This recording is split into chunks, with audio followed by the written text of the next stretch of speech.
இணைந்திருக்கிறோம் நேயர்களே. வணக்கம். யாடியா T5L மகிழ்ச்சி நிறைந்த நீண்ட பயணத்திற்கு வணக்கம். தமிழொலி நிகழ்ச்சியூடாக நிகழ்ச்சியில் தலைப்பு பகுதியிலே சந்தித்திருக்கிறோம். இன்றைக்கு என்ன விடயம் என்றால், குறிப்பாக எல்லா பத்திரிகைகளிலுமே இருக்கக்கூடிய விடயம் இந்த மத்திய கிழக்கு போர் பதற்றம், அதே போல எரிசக்தி நெருக்கடி, எரிவாயு பிரச்சனை என்று பல்வேறு விடயங்களை தினம்தோறும் பார்த்துக் கொண்டிருக்கிறோம். இன்னொரு பக்கம் நாட்டிலே இந்த வெப்பமான காலநிலை ஆரம்பித்திருக்கிறது. தொடர்ச்சியாக வெப்பமான காலநிலையிலிருந்து எங்களை பாதுகாத்துக் கொள்ளுங்கள் என்று கூறிக்கொண்டே இருக்கிறார்கள். அதிலும் குறிப்பாக இந்த வெப்ப காலத்தில் வரக்கூடிய இந்த வெப்பம் அதிகரிப்பினால் ஏற்படக்கூடிய இந்த வெப்ப ஸ்ட்ரோக், பக்கவாதம், இந்த நோயை கூறுவார்கள். இது வெப்பம் அதிகரிக்கும் போது எங்களிடம் ஒரு வலிப்பு மாறி ஒரு பக்கவாதமாக மாறி இந்த பிரச்சனைகள் ஏற்படக்கூடிய அந்த நோய் நிலைமை இந்த வெப்ப காலத்திலே அதிகரிப்பு இருப்பதாக கூறுவார்கள். ஹீட் ஸ்ட்ரோக் என்று கூறுவார்கள். அப்போ இந்த விடயங்களையும் தடுக்க வேண்டிய தேவை இருக்கிறது. எனவே இந்த வெப்ப காலத்தில் தொடர்பாக கவனமாக இருந்து கொள்ளுங்கள் என்று மருத்துவர்கள் தொடர்ச்சியாக எச்சரிக்கை விடுத்துக் கொண்டிருக்கிறார்கள். அப்போ இப்படி பார்க்கும்போதும் முந்தைய காலங்கள் எல்லாமே வீடுகள் இருக்கும், வீடுகளுக்கு முன்னால் திண்ணைகள் இருக்கும், திண்ணைகளிலே இந்த மண்பாத்திரங்களிலே தண்ணி வைத்திருப்பார்கள், அல்ல சிறிதாக இன்னொரு பக்கம் தொட்டிகள் கட்டி அந்த தண்ணி எல்லாம் வைத்திருப்பார்கள். அப்போ இந்த வீடு திண்ணைகள் இருக்கும்போது இந்த வெயில் காலங்களிலே வழியிலே நடமாடுபவர்கள் என்ன செய்வாங்கன்னா, அந்த திண்ணையில் படுத்துறங்கி தங்களை ஆசுவாசப்படுத்தி கொண்டு அந்த வீடுகளில் மண்பாத்திரங்களுக்கு கூடிய தண்ணீரை பருகிவிட்டு ஓய்வெடுத்து இந்த வெயில் காலங்களிலே தங்களை கொஞ்சம் ஆசுவாசப்படுத்தி கொண்டு இந்த வீதிகளால் பயணித்துக் கொண்டிருப்பார்கள். அதிலும் இன்னும் பெரியவர்கள் வீட்டுக்கு முன்னால் சிறிய தொட்டி மாறி கட்டி அதுக்குள்ளே நீரை சேமித்து வைப்பார்கள், இந்த கால்நடைகள் நீர் இறந்து விட்டு செல்வதற்காக. இன்றைக்கும் பார்த்தால் இந்த ஆவுரஞ்சிக்கல் அல்லது ஆதொட்டி எல்லாம் பல ஆலயங்களுக்கு பக்கத்தில் இருக்கக்கூடிய தீர்த்தக்கணிகளுக்கு பக்கத்தில் அல்லது ஆலய கிணறுகளுக்கு பக்கத்தில் அல்லது கிராமங்களில் மத்தியில் இருக்கக்கூடிய பொது கிணறுகளுக்கு பக்கத்தில் இன்றைக்கும் பார்க்கக்கூடியதாக இருக்கிறது. இந்த ஆவுரஞ்சிக்கல்லாக இருக்கட்டும், தொட்டியாக இருக்கட்டும், அப்படி இந்த விடயங்களெல்லாம் பார்க்கும்போதும் அவர்கள் தமிழர்களுடைய வாழ்வியல் என்பது மனிதர்களோடு நின்று விடாமல் ஏனைய உயிரினங்களோடும் வாழ பழகி இருக்கிறார்கள். ஏனைய உயிரினங்களையும் மனிதர்களைப் போலவே மதித்திருக்கிறார்கள் என்பதற்கு மிகப்பெரிய உதாரணமாக இருக்கு. இந்த வெயில் காலங்களிலே இந்த பசுக்களாக இருக்கட்டும், கால்நடைகளாக இருக்கட்டும், அந்த தொட்டிகளிலே நீர் நிரப்பி இருக்கும்போது அவற்றை குடித்து விட்டு அந்த தங்களோட உடலை அந்த ஆவரஞ்சி கல்லிலே உறைஞ்சி தங்களை ஆசுவாசப்படுத்திக் கொண்டு அவை செல்லக்கூடியதாக இருக்கும். மரங்களை நாட்டி வைத்தார்கள். கோயிலும் குளமும் என்றுதான் கூறுவார்கள். கோயில் ஒன்று இருந்தால் அதுக்கு பக்கத்தில் ஒரு நீச்சுணையாக குளத்தை கட்டி வைத்திருப்பார்கள். கோயில் இருந்தால் கேணியை கட்டி வைத்திருப்பார்கள். அப்போ நாங்களும் வீடுகளில் சொல்லிக்க கோயில் குளங்களுக்கு போயிட்டு வரலாம் தானே என்று தான் சொல்லுவோம். என்றால் கோயில் என்றால் அதுக்கு பக்கத்தில் குளம் வைத்து ஒரு நீரியல் மரபை அவர்கள் பேணி வந்திருக்கிறார்கள். இன்றைக்கு யாழ்ப்பாணத்தில் பல குளங்கள் காணாமல் போயிருக்கு, அது ஒரு பக்கம் இருக்கு. இன்றைக்கு பல கேணிகள் புனரமைக்கப்படாமல் இருக்கு. சிறிய சிறிய நீர்த்தொட்டிகளாக கேணிகளாக பல ஆலயங்களுக்கு மத்தியில் கிராமப்புறங்கள், வயல்கள், காடுகளுக்குள்ளே எல்லாம் பழுதடைந்து போய் மூடும் தருவாயிலே இருக்கு. இதெல்லாம் அவர்கள் எதற்கு அமைத்தார்கள் என்றால், எங்களிடம் இருக்கக்கூடிய கால்நடைகள் நீர் குடித்து இளைப்பாரி செல்வதற்கும் அந்த வீதிகளால் செல்லக்கூடிய வழிப்போக்கர்கள் இந்த வெப்ப காலங்களிலே சூட்டை தணிப்பதற்காக அங்கே முகங்களை கழுவி நீரந்தி விட்டு செல்வதற்குமாக மிகப்பெரிய அறங்களையும் செய்திருந்தார். இன்றைக்கு நாங்கள் அப்டேட் ஆகிய தமிழர்களாக, மாடர்ன் தமிழர்களாக இருக்கக்கூடிய நாங்கள் எல்லாருமே இதெல்லாம் பற்றி சிந்திக்கிறோம் என்றால் அது கேள்விக்குறியாக இருக்கிறது. எங்களை நாங்களே பற்றி சிந்திக்காமல் இருக்கும்போது சமுதாயத்தை, சூழலை, மனிதர்களை தாண்டி ஏனைய உயிரினங்களை சிந்திக்கப் போகிறோமா என்ற கேள்வி கூட இருக்குது. எனவே இன்றைக்கும் சில கிராமங்களுக்கு சென்றால் வயல்களுக்கு அருகாமையிலே, கோயில்களுக்கு அருகாமையிலே இப்படியான சின்ன சின்ன தொட்டிகளை அமைத்து வைத்து மிகப்பெரிய உயிரியல் வளத்தை பேணி கொண்டிருக்கிறார்கள். எனவே இந்த வெப்ப காலங்களில் இதெல்லாம் தேவையாக இருக்கிறது. அப்போ இந்த வெப்ப நிலைமைகள் அதிகரிக்கின்ற இந்த காலங்களிலே குறிப்பாக இந்த காலை 11 மணியிலிருந்து 3 மணி வரை வெளியிலே செல்வதை இயன்றளவு தவிர்த்துக் கொள்ளுங்கள், திறந்த வெளிகளிலே வேலை செய்வதை தவிர்த்துக் கொள்ளுங்கள் என்று கூறிக்கொண்டிருக்கிறார். இது எவ்வாறாக இருந்தாலும் அன்றாடம் நாள் கூலிக்கு வேலை செய்பவர்களுக்கு இந்த காலங்கள் எல்லாம் தவிர்க்க முடியாது. அந்த காலங்களில் தவிர்த்தால் வேலை சம்பளம். எனவே நாங்கள் வேலை செய்ய வேண்டும். அந்த காலங்களிலும் எங்களுடைய வெப்பநிலையை நாங்கள் பாதுகாத்துக் கொள்ளும். இந்த ஹீட் ஸ்ட்ரோக் பல பேர் மயங்கி விழுந்து பக்கவாதங்கள் இறக்கக்கூடிய தருவாய்கள், பக்கவாதத்தால் பாதிக்கப்பட்ட நிலைமைகள்லாம் இருக்குது. அப்போ வைத்தியர்கள் என்ன கூறுகிறார் என்றால், இப்படியான ஹீட் ஸ்ட்ரோக் உடனடியாக அவர்கள் அணிந்திருக்கக்கூடிய ஆடைகளை கலட்டி அவர்களை தளர்வாக்கி காற்றோட்டமான இடத்துக்கு சென்றும் அவர்கள் உடலை ஈரழிப்பாக மாற்றி அவர்களை ஆசுவாசப்படுத்திவிட்டும் உடனடியாக மருத்துவர் அல்லது வைத்தியசாலையை நாடிக்கொள்ளுங்கள் என்று தெரிவிக்கிறார்கள். அதேபோல லேசான ஆடைகளை அணிந்து கொள்ளுங்கள். இந்த காலத்திலேயும் அதேபோல் அதிகளவான நீரை அருந்திக் கொள்ளுங்கள். வெளியிடங்களில் செல்வதை தவிர்த்துக் கொள்ளுங்கள். முடிந்தளவு மரநிழல்களில் ஒதுங்கி இருக்க பாருங்கள். காற்றோட்டமான இடங்களில் இருங்கள். கடும் நிற ஆடைகளை தவிர்த்து இலகுவான அந்த லைட் நிறங்களில் இருக்கக்கூடிய ஆடைகளை அணிந்து கொள்ளுங்கள். மிக அதிகமாக நீரை அருந்திக் கொள்ளுங்கள். பலரசங்களை அருந்திக் கொள்ளுங்கள் என்று கூறிக்கொண்டு, அதே போல மதுபானங்கள் பாவிப்பதை இந்த காலத்திலே தவிர்த்துக் கொள்ளுங்கள் என்று கூறிக்கொண்டிருக்கிறார்கள். இந்த வெப்பத்தினால் வரக்கூடிய பிரச்சனைகளையும் தவிர்த்துக் கொள்வதற்காக இந்த காலங்களெல்லாம் இந்த தண்ணீர் பந்தல்கள் அமைத்து பலர் அந்த காலங்களெல்லாம் வீதியால் போகக்கூடியவர்களுக்கு நீர் கொடுப்பது, மோர் கொடுப்பது பல அறப்பணிகளில் ஈடுபட்டார். இன்றைக்கும் இந்த மருதடி விநாயகர் ஆலயம் வந்தால் மணிப்பாய் மருதடி விநாயகர் ஆலயம் கொடியேறினால் இந்த வெப்ப காலத்தில் தான் கொடியேறும். இப்போ பங்குனியை தொடங்கினா சித்திர வருஷப்பிறப்புக்கு தான் அந்த திருவிழா காலம் முடியும். அப்போ இந்த 25 நாட்களுமே மணிப்பாய் அந்தோணியார் கோயிலே நீரும் மோரும் ஊற்றி தண்ணீர் பந்தல் அமைத்து வைத்திருப்பாங்க. அந்த வீதியால் செல்லக்கூடியவர்களுக்கு எல்லாமே ஒரு இந்து ஆலயம் என்பதை தாண்டி தமிழர்கள் அடிப்படையிலே நாங்கள் மதம் எல்லாவற்றையுமே தாண்டி தமிழர்களாக இருந்திருக்கிறோம் என்பதற்கு இது ஒரு மிகப்பெரிய உதாரணமாக இருக்குது. மானிப்பாய் மருதடி ஆலயத்திலே கொடியேறுவதற்கும் அந்த 25 நாட்களும் மானிப்பாய் அந்தோணியார் கோயிலுக்கு அருகாமையிலே வைத்து இந்த தண்ணீர் பந்தலை வழங்கி கொண்டிருப்பார். அப்ப நாங்கள் மதத்தாளங்க பிரியவில்லை, அந்த வெப்ப காலங்களிலே எம்மவர்களுக்கு நாங்கள் நீராகாரம் கொடுக்க வேண்டும் என்ற ஒரு உயரிய எண்ணத்தை தமிழர்கள் அடிப்படையிலே வைத்திருக்கிறார். நாங்கள் பின்பற்றுவதற்கு ஒரு மதத்தை மார்க்கமாக வைத்துக் கொண்டிருந்திருக்கிறோம். ஆனால் அடிப்படையிலே நாங்கள் அனைவரும் ஒற்றுமையாக இருந்திருக்கிறோம். இது மிகச்சிறந்த உதாரணம். நாங்கள் பாடசாலையில் படிக்கிற காலத்துக்கு எல்லாமே இந்த பங்குனி சித்திரை தான் எங்களுக்கு ஃபர்ஸ்ட் முதலாம் தவணை பரீட்சைகள் நடைபெற்று பரீட்சை முடிந்த கையோடும் நேரடியாக போய் அந்த தண்ணீர் பந்தல ரிங்ஸமோர தண்ணி எல்லாம் குடிச்சிட்டு நாங்கள் வீடுகள் செல்லக்கூடியதாக அப்படி ஒரு அறம் புரிந்த இன்றைக்கும் நாங்கள் அதை எண்ணி பார்க்கும்போதும் பசுமையான காலங்களாக இருக்கிறது. அப்போ அம்மவர்கள் இந்த காலங்களில் இந்த கோயில் திருவிழாக்களை எல்லாம் இந்த காலங்களிலேயே அதிகளவாக வைத்தார்கள் என்றால் கோயில் திருவிழா காலங்கள் வைக்கும்போது அந்த காலங்களிலே தண்ணீர் பந்தல்கள் போடுவார்கள், இந்த ரிங்ஸ் பந்தல்களாக இருக்கட்டும், மோர்களாக இருக்கட்டும். அப்போ இந்த நீர் வெப்பநிலையால் ஏற்படக்கூடிய பிரச்சனைகள் தீர்ப்பதற்காக வீதியோரம் எங்கும் தண்ணீர்களை கொடுத்தும் மக்களை ஆசுவாசப்படுத்திக் கொண்டிருந்தார்கள். அப்படி ஒரு உயரிய தர்மமும் அறமும் வைக்கக்கூடிய இந்த இனம் இன்றைக்கும் மனிதர்களை தாண்டி மிருகங்களுக்கு ஏதாவது செய்கிறோம் என்றால் கேள்வியாக காக்கை குருவி எங்கள் ஜாதி கடலும் மலையும் எங்கள் கூட்டம் என்று பாரதி பாடினார். ஆனால் இன்றைக்கு மிருகங்களுக்கெல்லாம் அறம் செய்கிறோமா என்ற கேள்வியே இருக்கு. சில வேளைகளிலும் இந்த வெயில் காலங்களிலே வீடுகளிலே இந்த கிணத்தடியை கிணத்து இருக்கக்கூடிய பாத்திரங்கள்ல இந்த குருவிகள், காகங்கள், பறவைகள் அந்த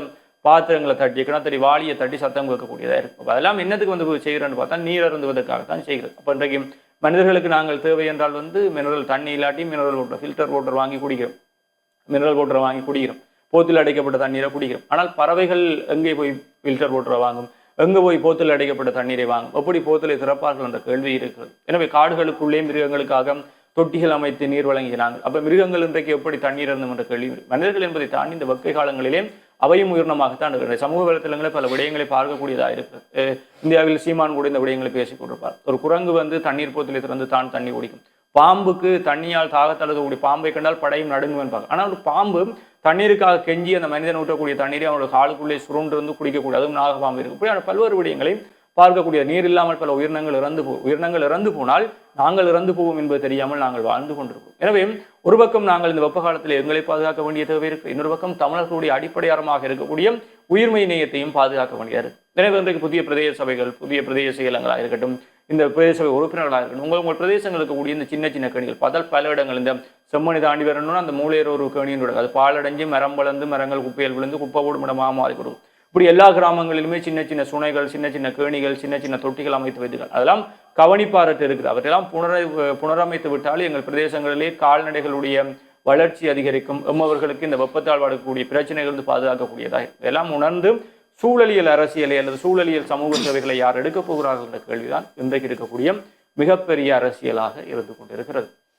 உண்மையிலேயே இன்றைக்கு இந்த காலநிலை மாற்றம் காரணமாக வெப்பநிலை அதிகரிப்பினால் வெப்பநிலை தாக்கங்கள் அல்லது ஹீட் ஸ்ட்ரோக் என்று சொல்லக்கூடிய வருத்தங்கள் ஏற்படக்கூடியதாக அறிவிப்புகள் வெளியாகி இருக்கின்றது. உண்மையில் இந்த காலநிலை மாற்றம் என்பது இந்த அதிகரித்த வெப்பநிலையினூடாக ஏற்படக்கூடிய பாதிப்புகள் தொடர்பாக பல்வேறு தரப்பு அரசு வைத்தியர்கள் சரி அல்லது தனியார் துறை வைத்தியர்கள் சரி ஆலோசனை வழங்கி கொண்டிருக்கிறார்கள். இது தொடர்பாக கட்டாயமாக பொதுமக்கள் நிச்சயம் அவதானமாக இருந்து கொள்ள வேண்டிய காலப்பகுதியில் நாங்கள் இருக்கிறோம். உண்மையிலேயே எங்களினுடைய உடல் எங்களினுடைய வியர்வையின் மூலமாக ஏற்படக்கூடிய வெப்பத்தை தணித்து உடலை பாதுகாக்கக்கூடியதாக இருக்கிறது. இது குறிப்பிட்ட எல்லை வரைதான் எங்களினுடைய உடல்நிலையினுடைய வெப்பநிலை ஒரு குறிப்பிட்ட எல்லைக்குள், அதாவது 32 தொடக்கம் 40 பாகை செல்சியஸுக்குள் இருக்கும் வரை தான் இவ்வாறான செயற்பாட்டினை எங்களினுடைய உடல் தானே மேற்கொள்ளக்கூடியதாக இருக்கும்.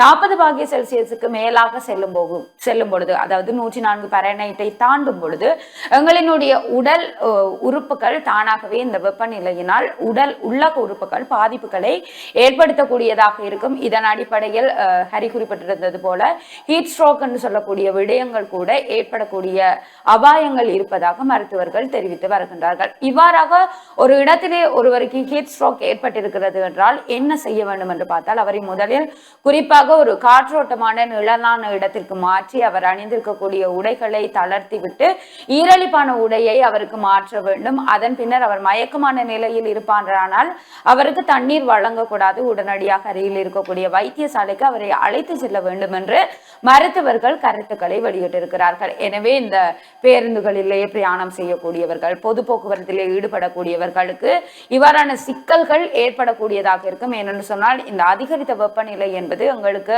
பொது போக்குவரத்திலே மிகவும் கடினமான சூழ்நிலையை ஏற்படுத்தக்கூடியதாக இருக்கும். இவ்வாறு இருக்கின்ற பட்சத்திலே எங்களினுடைய இந்த எரிபொருள் தட்டுப்பாடுகள் எங்களுக்கு இன்றைக்கு இந்த பொது போக்குவரத்தினை கட்டாயப்படுத்தி இருக்கின்றது.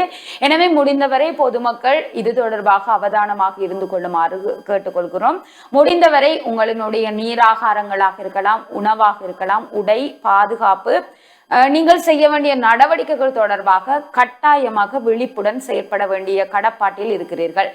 தாகம் எடுக்காத போதும் கட்டாயமாக நீரினை அருந்தி கொள்ளக்கூடியவர்களாக இருக்க வேண்டும். உணவு விடயங்களில் அதாவது அதிகமான காரமான உணவையோ அல்லது செமிக்க முடியாத உணவையோ தவிர்த்து விட்டு இலகுவில் செரிமானம் அடையக்கூடிய பழங்களாக இருக்கலாம், உணவுகளாக இருக்கலாம், காரம் குறைந்த உணவுகளை உட்கொள்ள வேண்டும் என மருத்துவர்கள் எச்சரிக்கை விடுத்திருக்கிறார்கள். அடுத்து ஹரி குறிப்பிட்டிருப்பது போல இந்த அதிகமான வெப்பநிலை நிலவக்கூடிய இந்த 11 மணி தொடக்கம் 3 மணியான காலப்பகுதியில் வெளியில் செல்வதை தவிர்த்து கொள்ளவும். இந்த தினக்கூலி வேலை செய்யக்கூடிய நபர்கள் இதை தவிர்க்க முடியாத காரணம் ஒன்று இருக்கிறது. முடிந்தவரை நீங்கள் வேலை செய்து கொள்ளக்கூடிய நேர பகுதியிலே 1 மணி நேரத்திற்கு ஒரு முறையாவது நிழலில் சென்று அமர்ந்து கொள்ளுங்கள் அல்லது தேவையான நீரினை எடுத்துக் கொள்ளுங்கள்.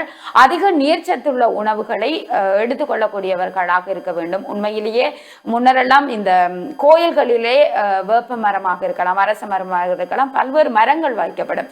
வேலிக்கு ஒரு வேப்ப மரம் வேலியினுடைய உயிர் என்று குறிப்பிடுவார்கள். ஏனென்று சொன்னால் அங்கே இருக்கக்கூடிய இந்த கிணற்றிலே இருக்கக்கூடிய நீரை சுத்திகரிக்க வேண்டிய தன்மையிலே தான் இருக்கும். இந்த கோயில்ல ஊர்ல தண்ணி இல்லாட்டிக்கும் கோயில் தண்ணி எடுத்து குடிக்கக்கூடியவர்களாக இருந்து வந்தோம். ஆனால் இன்றைக்கு இந்த நீரின் நிலைமையும் மாசடைந்திருக்கிறது, காற்றின் நிலைமை மாசடைந்திருக்கிறது.